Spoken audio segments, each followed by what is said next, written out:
All right, let's dive into this fascinating world of 18th century Scottish philosophy. Lots to explore there. We've got some excerpts here from the Stanford Encyclopedia of Philosophy, Okay. and I really want to try and unearth what we can from these. Yeah. So to set the stage, can you give kind of like a broad overview of what 18th century Scottish philosophy was all about? It was a really exciting time, I think. And I think what really characterized Scottish philosophy in the 18th century was the emphasis on reason and experience Hmm. and a belief in human progress, which you find in other Enlightenment thinkers in Europe and across the world. Right. But I think it had a particularly kind of pragmatic, human-centered approach in Scotland. Yeah, and just to kind of give a scope here for the listener, Huh. figures like Hume, Smith, and Reed all have entries in the Stanford Encyclopedia of Philosophy. That's right. Yeah. And these are big, big, big names in philosophy. Yeah, huge. So that speaks volumes to the impact that these thinkers had. Absolutely, yeah. And they continue to have an impact today. Now, our listeners are philosophers, so I'm sure they're familiar with some of the bigger names. Yeah. But let's start maybe with someone who's a little more obscure. Okay. And this is Gershom Carmichael. All right. So can you tell us a little bit about Carmichael and what he was all about? So Carmichael is really important because he's often seen as bridging the gap between the European natural law tradition Mm-hmm. and the Scottish Enlightenment. Yeah. So he's got one foot in both camps. That's interesting. So natural law must play a pretty big role in his philosophy then. Absolutely. He was very much focused on the idea that there are these kind of inherent principles that guide human conduct, Right. and that we can use reason to figure out what those principles are. Okay. And he focuses on three main duties: Okay. duties to God, duties to oneself, and duties to others. And this is where we get into the philosophy. Yeah. So where do we see maybe Carmichael differing from other natural law theorists of the time? So one of the interesting things about Carmichael is that he diverges from some of the other key natural law theorists, like Pufendorf, Okay. over the relationship between those three duties. So, for example, he thinks our primary duty is to worship God, Mm. and he argues that this duty shouldn't be seen as kind of stemming from our social duties, Right. but as something separate and higher. Right. Whereas someone like Pufendorf put a lot of emphasis on the importance of cultivating sociability and our duties to other people. So for Carmichael then, it sounds like religious duty is really front and center. Absolutely. It's kind of the foundation of everything else. Now, outside of his view on natural law, what else can we learn from Carmichael's philosophy? So he was very interested in this idea of cultivating a well-ordered mind. He's actually quite influenced by Stoicism, and he argued that we could achieve a kind of inner peace and fulfillment by aligning our thoughts and actions with reason and virtue. So living in accordance with reason and virtue is a path to a fulfilling life. That's right, yeah. Okay, so let's move on to another big name in Scottish philosophy, someone who challenged a lot of prevailing views. Okay. And this is Francis Hutcheson. Right. So Hutcheson was kind of a bit of a rebel in the philosophical world, wasn't he? Yeah, he was. He challenged some of the big figures, like Hobbes, for example. He disagreed with Hobbes's idea that human nature is fundamentally egoistic and driven by self-interest. So he's pushing back against that kind of like dark view of humanity. Yeah, that kind of cynical view. Yeah. Yeah. He was also very critical of the ethical rationalists like Clarke and Wollaston. Okay, for our listener, can you unpack what ethical rationalism is? Yeah, so basically ethical rationalism is the idea that we can figure out what's morally right and wrong just by using reason. It doesn't rely on emotions or intuitions or anything like that. Okay. It's just pure logic. So it seems like Hutcheson is really bringing emotion and sentiment back to the forefront of moral philosophy. Absolutely. So he argued that we actually have this kind of innate moral sense, Okay. which is this capacity for feeling benevolence toward others. Hmm. And he thought that that moral sense is what motivates our moral actions. So it's not just cold, hard logic. It's also this feeling of benevolence and empathy. That's right. Now, Hutcheson was also really influential in the field of aesthetics. Yeah. So I'm curious how his ideas about beauty connected with his moral philosophy. Yeah, that's a really interesting connection. So he argued that there's actually a moral sense of beauty, Okay. and that beauty isn't purely subjective, but it arises from something kind of objective in the world. And this is where he pulls in Locke's concept of the association of ideas, right? Exactly. So he draws on Locke to try to explain how our moral judgments and our aesthetic judgments are shaped by these associations. So just as our associations can make us see something as beautiful or ugly, it can also affect how we judge something morally. Yeah. So he was aware of the fact that that could lead to biases Oh, sure. and problems, but he thought we could overcome that by engaging in reflection. So we have to be aware of these potential biases and kind of actively try to mitigate them. Absolutely. Now, we can't talk about Hutcheson without mentioning his most famous student, David Hume. Yeah. So to what extent did Hutcheson's ideas influence Hume's philosophy? Well, that's a tricky question. It's a big one, yeah. Because there's a lot of debate about the nature of their relationship. Some people think that Hume kind of radicalized Hutcheson's emphasis on sentiment, took it to a kind of skeptical extreme. But on the other hand, we know that Hutcheson actually opposed Hume's appointment to a professorship. Oh, wow. So their relationship is more complicated than just a simple case of influence. So there's a philosophical mystery for all of us. Yeah, bit of a mystery. Well, let's move on to another figure who shared some common ground with Hutcheson, and this is George Turnbull. All right. So what can you tell us about Turnbull and what made his contributions unique? So Turnbull is interesting because he was writing at kind of the same time as Hutcheson. Okay. And he was actually predating some of Hutcheson's published works. So there's a lot of interesting overlap between their ideas. And Turnbull was really interested in what you might call the experimental method in philosophy. Okay. So this is the idea that we should observe human behavior to figure out how our minds work. Okay, so similar to what Hume would later champion. Yeah, this kind of empirical approach to understanding human nature. Did Turnbull offer any kind of unique perspectives within this framework? Yeah, so he developed this really interesting concept called providential naturalism. Okay.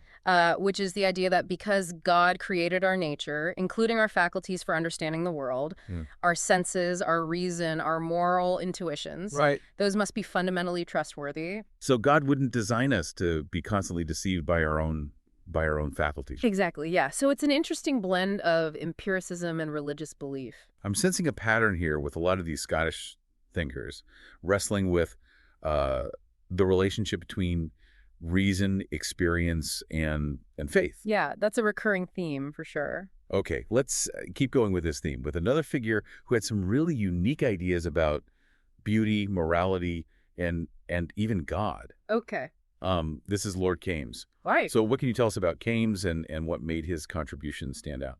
Well, he was certainly a controversial figure. And one of the things that's really interesting about him is his approach to beauty. Okay. He basically defined beauty as anything that gives pleasure. Okay, so a very broad definition of beauty. Yeah, very broad. Some might even say a little subjective. Yeah, for sure.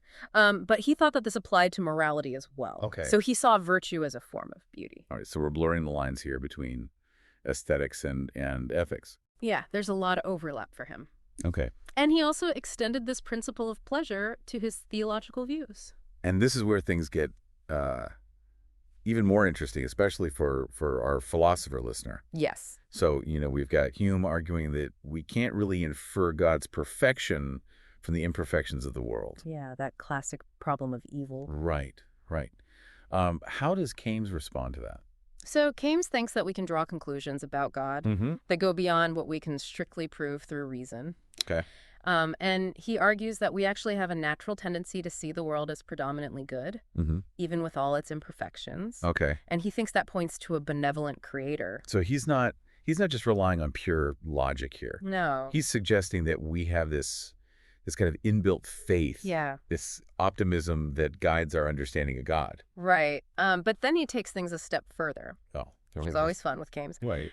He argues that God actually deceives us into believing in free will. Okay, we've got a deceitful God now. Yeah. But he thinks this divine deception is necessary for us to live as moral agents. So it's like a necessary illusion. Yeah, kind of. Okay. And he even draws an analogy to our perception of things like colors and sounds, which aren't inherent qualities of objects, but sensations created in our minds. Was he saying free will is kind of like a mental construct? Right. Yeah. Okay, so much to unpack there. A lot to think about. Now, while Kames is dealing with these big theological questions, we've got another thinker who's taking on Hume's skepticism, but on a very different topic. Okay. This is George Campbell. All right. And he's taking on Hume's skepticism about miracles. Ah, yes, the famous debate about miracles. Right. So this is going to be an interesting one for our philosopher listener, I'm sure. Yeah, classic philosophical showdown. So just to remind our listener, what's the gist of Hume's argument against miracles? So Hume argued that miracles are so improbable based on our experience that no amount of testimony could ever convince a rational person. So he's setting a very high bar for belief. Yeah, very high. Yeah. And he's really emphasizing the importance of experience and probability. Right. So how does Campbell challenge this very strong argument? So Campbell thinks that Hume's kind of overlooking something really important, which is our natural inclination to believe testimony. Okay, interesting. So he argues that we're not kind of blank slates who learn to trust or distrust things just based on experience. He thinks we actually have this kind of innate tendency to believe what other people tell us, Okay. especially if they seem sincere and trustworthy. So he's bringing in that social dimension of belief. Exactly. That trust and communication are part of how we come to understand the world. Absolutely. Now, how strong does Campbell think this inclination is? Yeah. I mean, is it easily overridden or is it more fundamental to how we operate? He thinks it's very strong. He thinks it's actually much harder to overturn than Hume suggests. Okay. And he gives a really nice analogy. Okay. He talks about a ferry that's crossed a river thousands of times safely, and then a stranger comes along and tells you that they just saw it sink. Okay. He says your first reaction is probably going to be belief. Right. Even though it's statistically improbable. Exactly. Yeah. You're going to trust that testimony. Because of past experiences, because of our trust in others. That's right. It's a powerful force in shaping our judgments. Absolutely. So is Campbell ultimately making a case for the rationality of belief, even when it comes to things like miracles? Yeah, I think he is. Okay. He's not saying we should just blindly accept any miracle claim. Right. But he thinks we shouldn't dismiss testimony out of hand just because it deals with extraordinary events. So we have to weigh the evidence. We have to consider the credibility of witnesses. Exactly. And factor in our own kind of natural tendencies. Yeah, it's a really nuanced approach. And it's acknowledging the complexity between reason and experience and social influences. Yeah, absolutely. Now, Campbell was also known for his work on rhetoric. Yes. Which is, the art of persuasion. Mm-hmm. So did his views on language connect at all with his broader philosophical ideas? They did. So he believed that effective rhetoric requires a really strong foundation in logic and grammar. Okay. So he emphasizes clarity and precision of language, and he also diverges from some of his fellow Scottish thinkers, like Reid. Oh, okay. Because he didn't subscribe to this idea of a universal grammar. So those kind of underlying rules that govern all languages? Right. He didn't think that existed. Okay. He thought that grammar is specific to each language, and it reflects kind of the unique history and culture of its speakers. So language is more a reflection of human diversity than a set of abstract rules. Yeah, I think that's right. That's fascinating. And it kind of connects back to his argument about testimony. Right. If language is so shaped by culture, then understanding the context of the speaker becomes even more important. Absolutely. When we're evaluating the truth of what they're saying. That's a great point, yeah. So despite these differences on language, though, Campbell did share one core belief with Reid and a lot of other Scottish philosophers. Yeah. And that is the importance of common sense. Yes, absolutely. And I think that's something our listeners are probably familiar with. But for clarity's sake, can you kind of explain what common sense means in this context? So they saw common sense as this kind of innate source of knowledge that gives us these fundamental truths about the world and ourselves. Now, were there any key differences between how Campbell and Reid understood this concept of common sense? Yeah, there were some differences. Okay. So for Reid, consciousness played a really big role. Okay. So our direct awareness of our own mental states is kind of the foundation of common sense. Yeah. For Campbell, he distinguishes between consciousness, which tells us about our own minds, and these common sense principles, which tell us about the external world. Okay, so they both believe in it, But they have slightly different ideas. Yeah, they have slightly different ideas about its scope. About what it includes. Yeah. Now, all this talk about common sense and human nature brings us to another towering figure of the Scottish Enlightenment. Okay. And this is Adam Smith. Right. Now, a lot of people know him for his economic theories. That's right. But he was also a brilliant moral philosopher. Yeah, absolutely. So can you talk a bit about Smith's contributions to moral philosophy and how they maybe connect with his economic ideas? Yeah, so one of his most important works is The Theory of Moral Sentiments. Okay. And in that book, he's exploring how we make moral judgments. And he develops these two really important concepts, sympathy and spectatorship. So he's not so focused on these abstract rules. No. He's looking at the role of emotions, Yeah. social interaction, and how all of that shapes our moral compass. Absolutely. So he argues that we have this natural capacity for sympathy, which is the ability to imagine ourselves in another person's shoes and feel what they're feeling. So to step outside of ourselves Yeah, and see the world from another perspective. that's right. And he takes us even further with this idea of the impartial spectator. Yes, exactly. Can you elaborate on that? Yeah, so the impartial spectator is kind of like an idealized observer Okay. who can look at a situation from a detached, objective viewpoint. So it's like our inner moral compass. Yeah, you could think of it that way. Okay. So when we see someone suffering, we imagine ourselves in their situation, Mm-hmm. and we feel this kind of sympathetic response. Yeah. And that allows us to judge whether their actions are appropriate or not. We're putting ourselves in their shoes and asking, Yeah. would I feel the same way? Right. Would I act the same way? Yeah. Okay, so we're not just basing our moral judgments on our own personal opinions. No. We're trying to align ourselves with this more universal standard of right and wrong. Yeah, and he thought that the impartial spectator can help us to do that because it helps us to overcome our own self-interest Right. and arrive at fairer assessments. So how does this idea of the impartial spectator connect to Smith's ideas about justice? So for Smith, justice is really all about preventing injury to other people. Okay. And he thinks we judge an act as unjust when it harms someone and when that harm is motivated by something we naturally disapprove of. So it's not just about, breaking rules. Right. It's about violating our sense of empathy and fairness. Exactly. Like if someone steals from a vulnerable person out of greed, Right. we would see that as unjust because it's both harmful Yeah. and it's motivated by this selfish desire. Exactly. And he actually thought we have a stronger obligation to justice than to other virtues like charity or generosity. Okay, so why is that? Because for him, preventing injury is more fundamental than promoting good. So it's kind of like, don't hurt others comes before go out of your way to help others. Yeah, it's about establishing this kind of baseline of ethical behavior. Yeah, that makes sense. Yeah. Now, is that where we see a key difference between Smith and Hume?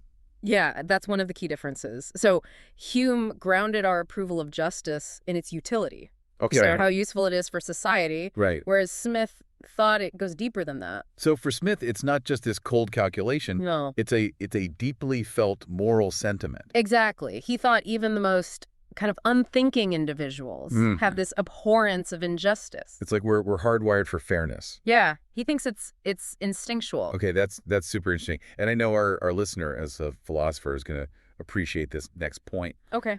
Smith also turned his philosophical lens to religion. He did, yeah. So how did he approach that? So he developed this naturalized account of how religious beliefs arise. Okay. So he saw early religious beliefs as kind of precursors to science and philosophy, attempts to explain the world and cope with things we can't control. So it's not necessarily about divine revelation. Right. It's a human response to the unknown. Exactly. Yeah. And he thought that even though religion might be a human construct, it often reinforces our moral values. Okay, so it serves a social function. Yeah, kind of a social sanction for good behavior. Even if you don't buy into the specific, doctrines, Right. it still has this positive effect. Yeah, okay. So again, we're seeing that interplay of reason, experience, and belief. Absolutely. Now, let's talk about another figure who grappled with these ideas. Okay. This is Hugh Blair. Right. Now, I know he was a prominent preacher, but how did his philosophical views kind of come into play? So Blair was very much influenced by Stoicism. Okay. He really emphasized self-control and resilience. and living in accordance with reason and virtue. And he even thought that our uncertainty about the afterlife is actually beneficial. Oh, interesting. Why is that? Because it forces us to develop these stoic virtues like self-control and self-denial. So the unknown actually motivates us to live a virtuous life in the here and now. Exactly. He thought our time on Earth is meant for learning and growth, and that cultivating inner virtue is the key to true happiness. So it's not about chasing external pleasures. Right. It's about developing that inner strength and moral character. Exactly, yeah. A very stoic view. A timeless message. Yeah. But not all of the Scottish Enlightenment thinkers were on board with this idea of linear progress toward happiness and fulfillment. That's right. So someone like Adam Ferguson, who is a contemporary of Blair and Hume, was a bit more skeptical. In what way?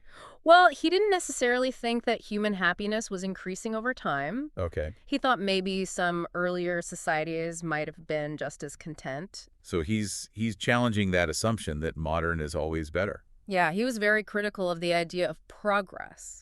Interesting. And I know he also took issue with the state of nature concept. Yes, he did. He thought that was a very misleading idea. So, that idea championed by Hobbes and Rousseau. Right, this idea that humans were once solitary and driven by pure self-interest. That's the noble savage idea. Yeah, but Ferguson didn't think there was any evidence for that. Okay. He thought, as far as we know, humans have always lived in societies. So we're fundamentally social creatures. Exactly. Okay, so if we can't rely on these abstract theories, how did Ferguson suggest we study human behavior and society? So he advocated for studying different societies through history, literature, travelers' accounts. So looking at the diversity of human experience. Yeah, getting a more grounded understanding. More empirically driven. Absolutely. Kind of like what Turnbull was arguing for. Yeah, there's a lot of overlap there. It's all connected. It is, yeah. And this focus on history is also shared by Dugald Stewart. Okay, tell me about Stewart. So he was a student of Reid. Okay.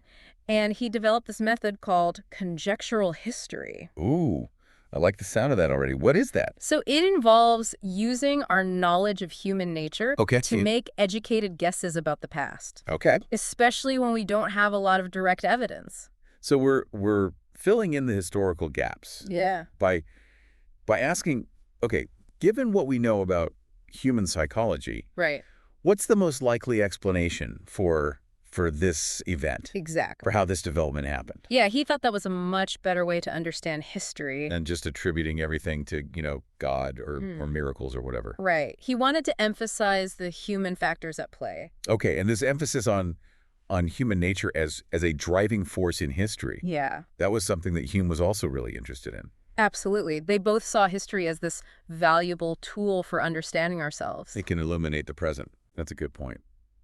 Well, we've covered a lot in this deep dive. We have. From natural law and moral sense to aesthetics, religion, conjectural history. It's been quite a journey. It has. Through 18th century Scottish philosophy. Yeah, and as we've seen, these weren't just, armchair philosophers pondering abstract ideas. They were really engaged with the world around them, trying to find solutions to real problems. And that's what makes them so relevant. Right. Absolutely. I think their ideas are still incredibly relevant today. To all these big debates about morality. Yeah. Justice, the role of government, what it means to live a good life. For sure. So as we wrap up this deep dive, is there one key takeaway that you would want our listener to keep in mind? I think one of the things that really runs through a lot of their work is this idea of moral sentiment. Okay. So they recognize that our moral judgments aren't just cold, hard logic. They're intertwined with our emotions, our intuitions, our capacity for empathy. We're social creatures, driven by connection and belonging, and that shapes our moral sense. Absolutely. And they thought that was kind of the foundation for building a just society. We're not just rational machines. Right. We're feeling creatures. Yeah. And that's what makes us moral. Exactly. I think that's a really powerful message, especially today. It is.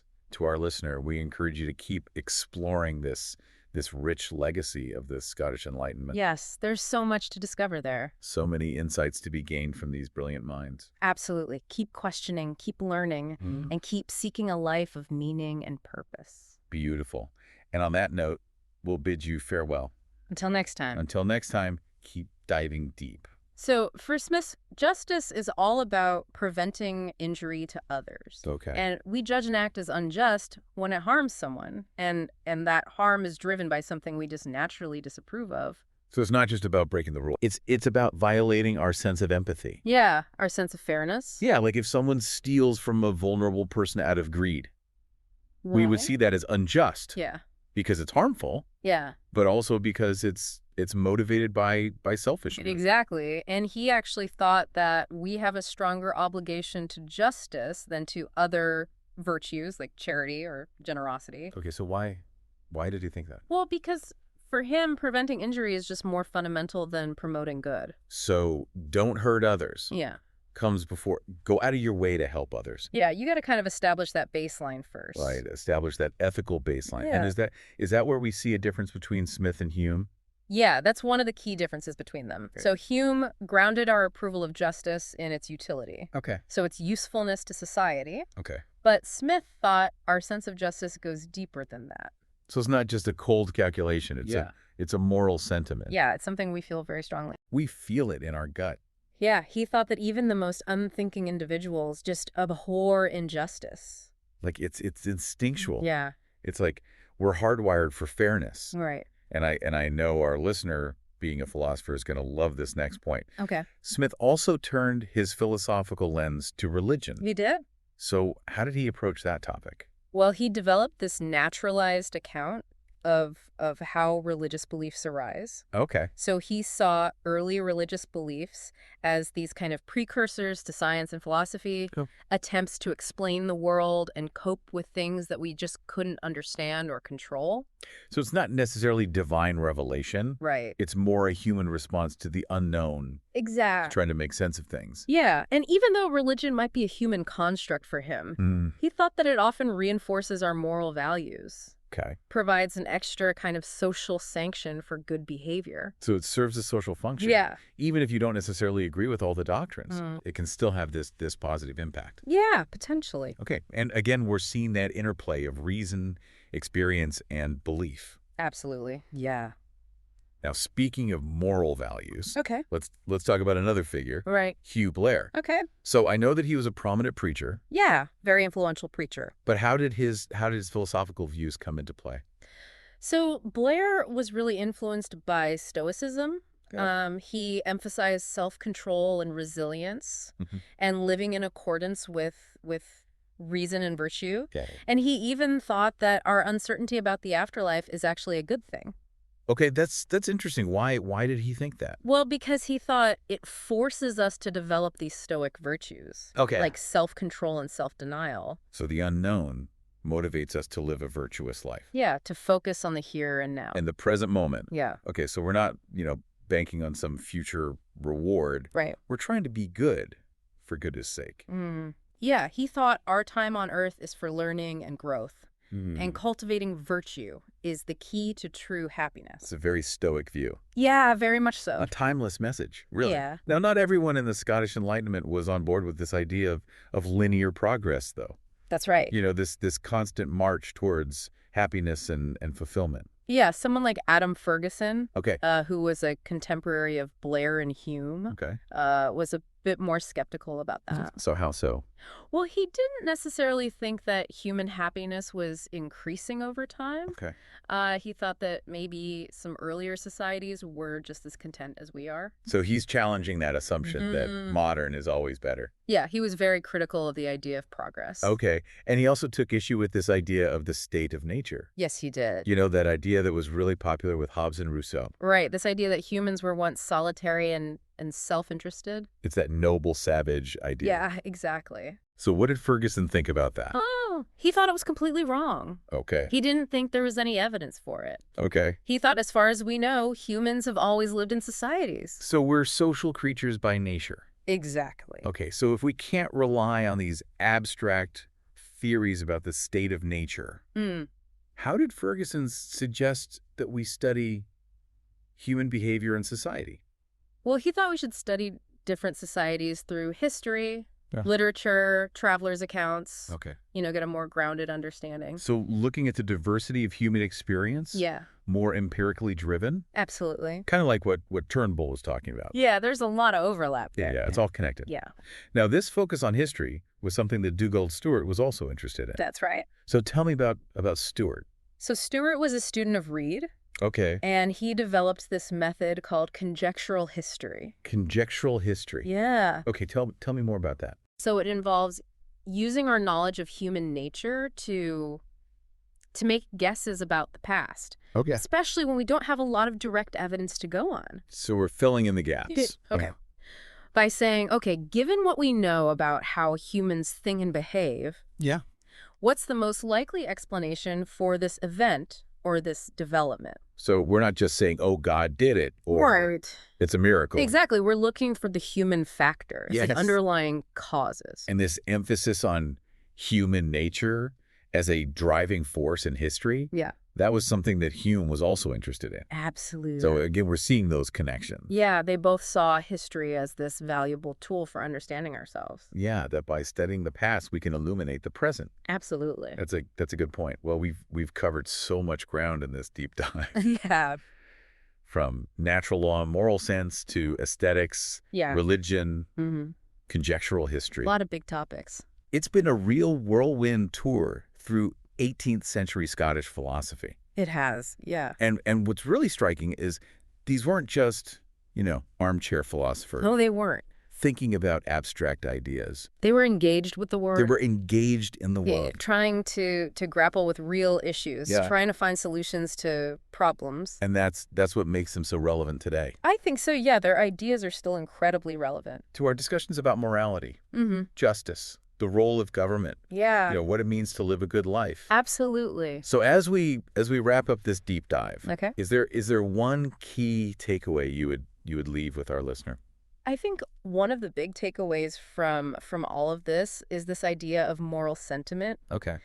So these thinkers really recognize that our moral judgments aren't just based on cold, hard logic. Mm-hmm. They're intertwined with our emotions, with our intuitions, with our capacity for empathy. Yeah, we're social creatures, We, driven by connection, by belonging, yeah, and that shapes our moral sense.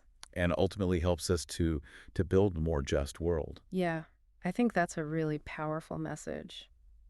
It's a reminder that we're not just, rational machines. We're feeling creatures, and that's what makes us moral. Exactly. To our listener, we encourage you to keep exploring this rich legacy of the Scottish Enlightenment. Yeah, there's so much to discover. So many insights to be gained from these brilliant minds. Absolutely. Keep questioning, Keep learning. keep learning, and keep seeking a life of meaning and purpose. Beautiful. And on that note, we will bid you farewell. Until next time. Until next time, keep diving deep.